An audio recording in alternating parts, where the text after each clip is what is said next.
भाई आजकल तो मेरे कुछ छोटे भाई ऐसे भी लोग हैं ना जो आजकल खुद से घृणा करते हैं। ठीक है भाई, ये बहुत ही चैलेंजिंग टास्क है। जो लोग खुद से घृणा करना स्टार्ट कर देते हैं उनके लिए जीवन जीना भाई इतना चैलेंजिंग हो जाता है। वो रोज़ मरते हैं, रोज़ जीते हैं।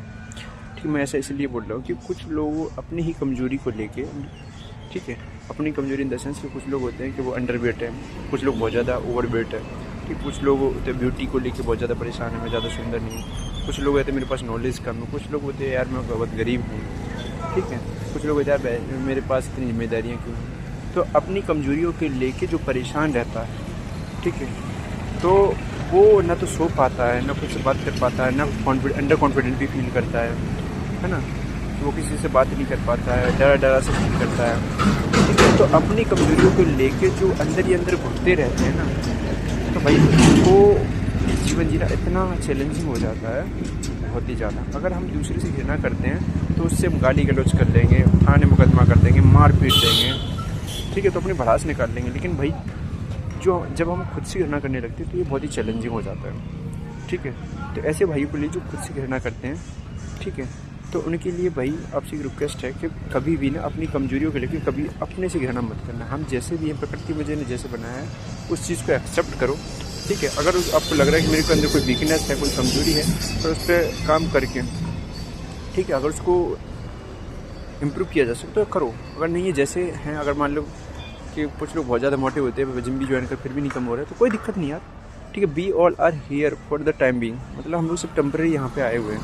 ठीक है, मरना सबको है। ठीक है, तो यहाँ पे कोई परमानेंट नहीं है। तो भाई स्पिरिचुअलिटी को थोड़ा ध्यान में रखते हुए, थोड़ा पॉजिटिव सोचते हुए अपनी लाइफ को एंजॉय करो। ठीक है, जो भी लोग बिल्कुल फिट हैं वो टेम्परेरी वो भी हैं। ठीक है, फॉर द टाइम ही, जैसे टाइम के साथ साथ क्या होगा, उनकी भी ब्यूटी कम होगी, वेट कम होगा। ठीक है, अब सेंस ऑफ ऑर्गन्स कम करने लगेंगे। ठीक है, तो वेट ऑटोमेटिक लूज़ होगा। तो भाई समय जो है, समय के अकॉर्डिंग सारी चीज़ें बदलती रहती हैं। ठीक है, तो कभी भी अपनी कमजोरी को देखो, अंदर ही अंदर घुटना नहीं है मेरे दोस्त। ठीक है, ज़िंदगी एक बार मिली है। ठीक है, ह्यूमन लाइफ एक बार मिलती है, इसको एंजॉय करो और भगवान से जुड़े रहो। ठीक है, भगवान को थैंक यू बोलो कि मनुष्य जीवन दिया। ठीक है, सो दैट हम सारी चीज़ें देख पा रहे हैं, एंजॉय कर पा रहे हैं, भगवान के दर्शन कर पा रहे हैं। ठीक है, और एक चीज़ और बता दूँ भाई कि हमारे ह्यूमन लाइफ जो मनुष्य जीवन है उसका मेन पर्पज़ है भगवत प्राप्ति।